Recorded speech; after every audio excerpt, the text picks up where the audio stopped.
Excuse me. How we doing today, guys and gals? I thought I would make a video on the economy and the future of trucking. It's not something I was going to do. It's not really what this channel is about. But there's so many YouTube videos out there right now from the experts that are just complete nonsense. I thought, you know what the heck, I'll give my 2 cents because I've been there and done that. So, in fact, last night I ran across a video from some guy, I don't know his channel. He had a lot of subscribers. About a 60-year-old guy. He's got some little British chick with him. She's kind of cute. Probably why he has so many subscribers.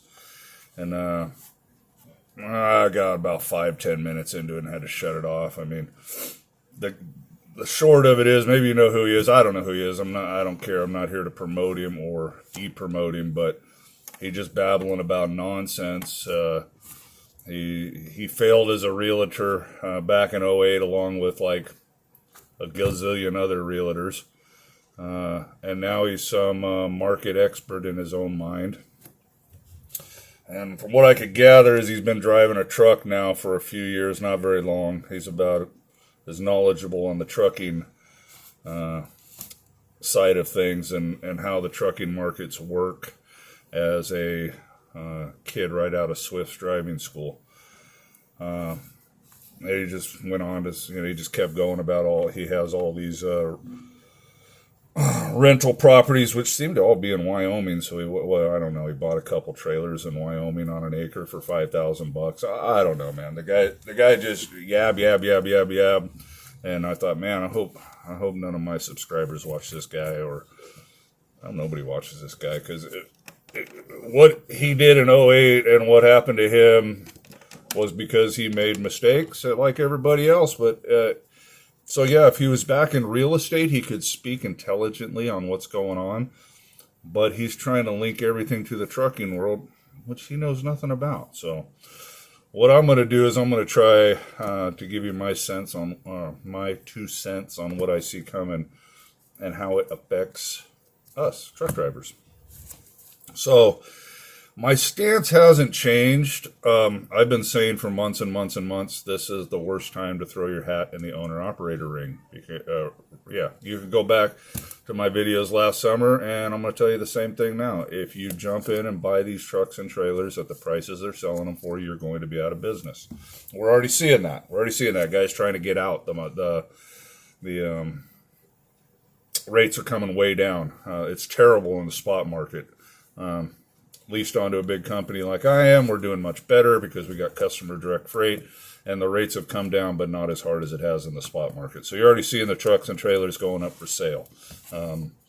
Everybody thought that this joyride was going to last forever, and the guys like me that have been around 30 plus years said, you lost your stinking mind. This is enjoy it while you can, but if you go out and buy a $250,000 truck, you're done, son.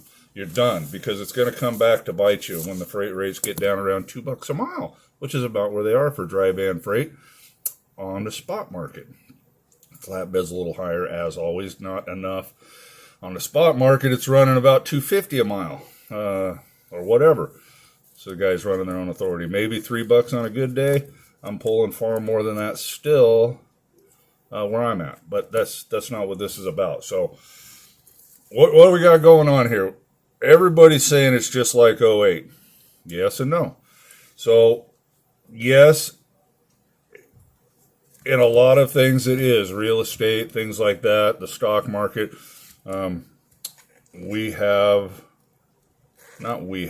very political, and I'm not going to get into that. And it's really the rich doing it. But we've repeated the same process expecting a different result, which is Wikipedia or Webster's definition of insanity. So we are going to head into a crash, it would appear. How soon that'll come, who knows? It's kind of like deer hunting. Sometimes you shoot a deer, it just boop, drops right there. Sometimes it runs a mile. So you can't really pick, is it going to be tomorrow, next week, or next month? But it's definitely coming. The difference is, and everybody seems to leave this out of their videos, I don't know why. I was there in '08. So you got all these guys saying, oh, it's going to be like '08, or it's going to be like the Great Recession of the 30s or whatever. Well, I can't speak to that. I wasn't alive then. But it's funny, when I went through it in '08, I was a company driver, of course, but I had a pretty good 401k, and I lost a lot of money, well over 100 grand. So when that happens to you, even though I was younger then, I go, wow, what the heck happened here? Just a dumb kid. I'm going to figure this out so it never does happen again. Which, by the way, months ago, I pulled all my money out of the stock market and put it into bonds so I don't lose my butt when it crashes, and it will. So it doesn't really matter what someone says caused '08, which is what you get a lot. You get Republicans saying it was the Democrats, Democrats saying it was Republicans, this was that, this was that. But it's all wrote from a subjective point of view. And when people like myself that were there go, well, none of you guys are right. That's not exactly how it happened. I've seen it happen. So, but everything is lined up the same to happen again. However, there's one big, huge difference that everybody seems to leave out of their 2 cents worth of expertise on the crash coming, and that is COVID. COVID's unprecedented. It wasn't around in '08. It's never been around. And what does that have to do with trucking? Well, the supply chain is still drastically behind.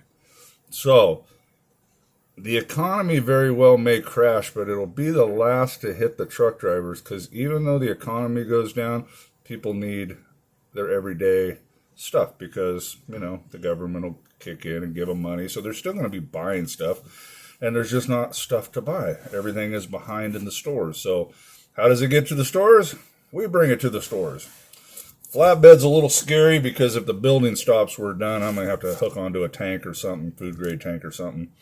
And that's what I really want to get to. You guys, you got to be willing to change and adapt to your business model. You might have to just do different things, change, do something else. May have to hook to a reefer to haul food if that's the only thing. If people aren't buying nothing, they got to eat, so maybe you can go in there. Tanker, because that's food grade stuff. They still want their orange juice and everything, apple juice and cranberry juice and whatever they buy. Whether they're working or not, they still want their little luxuries. So if they're getting stimulus checks like they did back then, they're still going to eat. They may not be building houses, so the flatbed may take a dive. Or you might just have to change the way you run. Instead of doing a load and drive for 2 days, you might have to do more short hops because that's going to pay you more, especially with the fuel high. So it's just going to be a matter of adapting and overcoming. And this is where we separate the men from the boys. And if you can survive what appears to be coming, you're a gamer, man. You're good forever. And that's the way you should set your business model up, which is the reason guys like me have been screaming, do not buy that $200,000, $225,000 truck. Do not, because that's only sustainable when the market is ridiculously out of control, unprecedented. Never been like that. May never be like that again in my lifetime. And that business model will not work in the bad times. You have to have something that, this market, the trucking world, it goes up and it goes down, up and down. Yeah, when it's up, great, man. Enjoy it. Take an extra vacation. Save some of the money. But make sure you got a business model that can keep on rolling and keep your head above water when the market's bad. So if you got a reasonable truck payment of, $1,000, you can live down here. If you got a payment of $4,000, you can't live down here. You can only live up here, and it's just not how it's going to work. It's a bad idea. So, and these big carriers know it. You guys are out there following this for the CRST lease program. What's the number one problem right now with you guys? They won't send you into orientation because they don't have the trucks and the trailers. Why do they not have the trucks and the trailers? They're out there, drive by the lots. There's trucks sitting on them now. Why?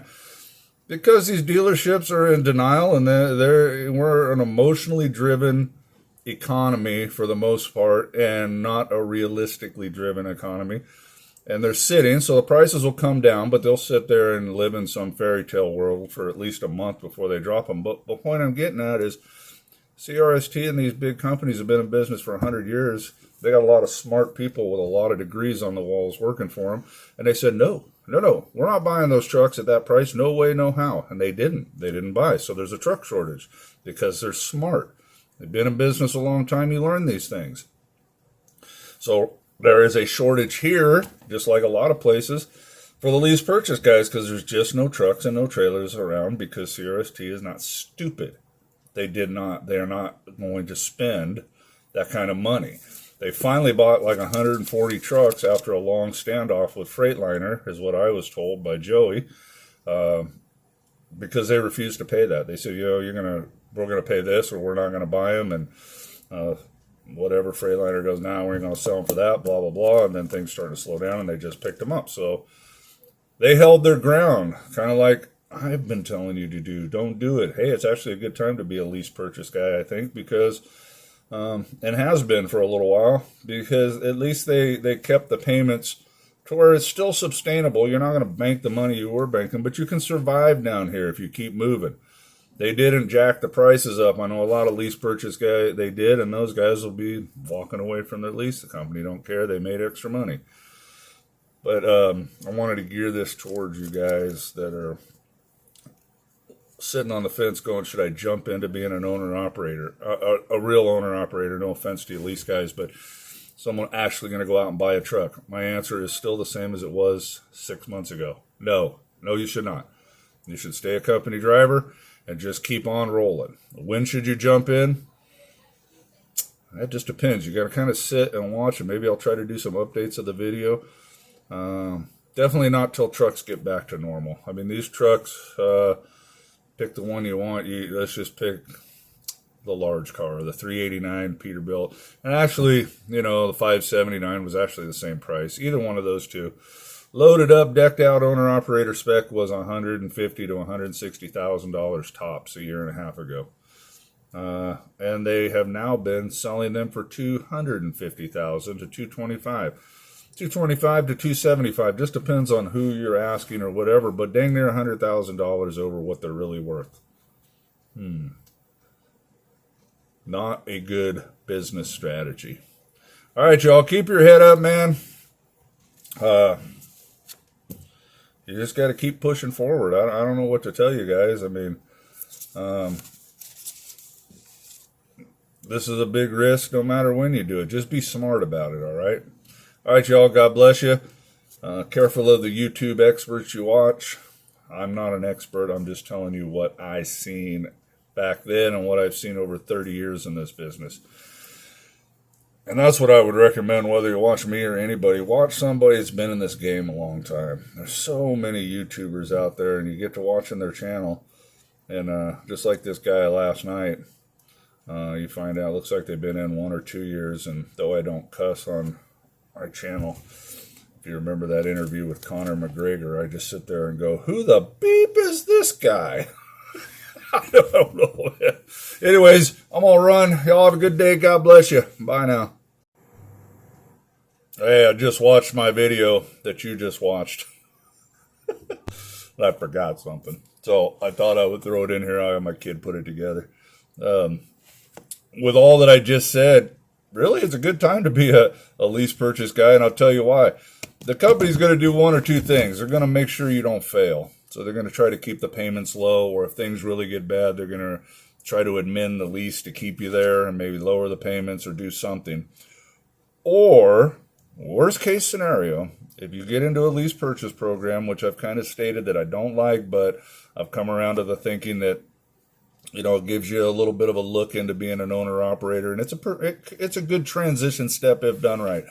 Worst case, if everything implodes on itself and the economy crashes and the supply chain gets all caught up and there's just not a lot of trucking going on, and you just can't make it, you can walk away from the lease.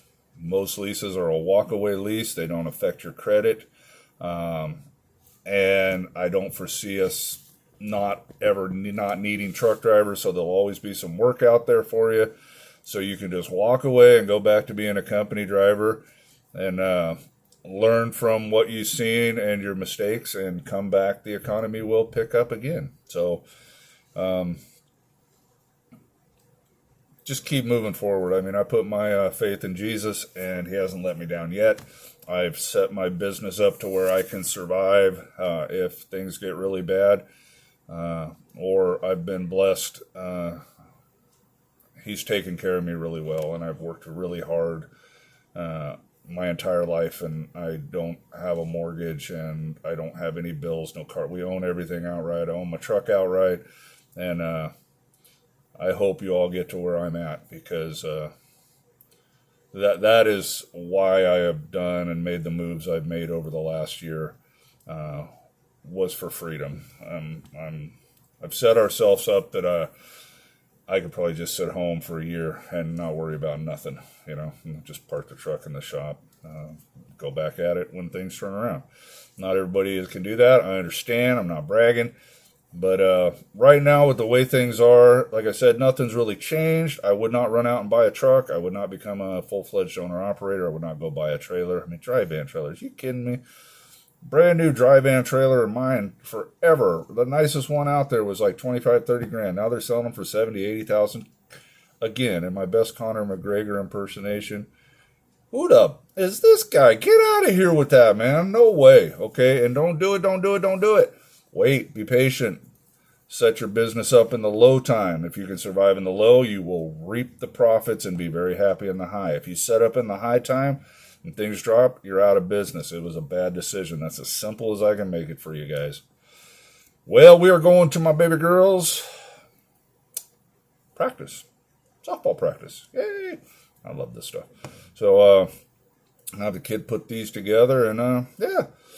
I would highly recommend to you guys, with the way things are looking and the things are lining up, don't jump right now. Chill. Say a company driver, save your money, save your money, save your money. It's the biggest, I've made videos on this, the biggest mistake owner-operators make, or lease purchase guys, either way. They come in with no money in their pocket, and you really need to have some reserve. So work on that. Save your money. If you got a few bucks in your pocket, go ahead and get into a good lease purchase program, and if things start to go south, get out. I mean, the company doesn't want you to get out, so I'm sure that they will do their best to try to keep you moving, because if they don't have you in the truck, they're making nothing. So, but if they don't, it's a walk-away lease. Doesn't hurt your credit. Doesn't hurt your finances and you personally. All right, y'all, just wanted to add that. We off to watch bunch of 10-year-old girls screaming and running around and watch them poor coaches just like herding cats. But there's nothing better you could do on a Saturday, in my opinion. All right, y'all. God bless you. Bye now.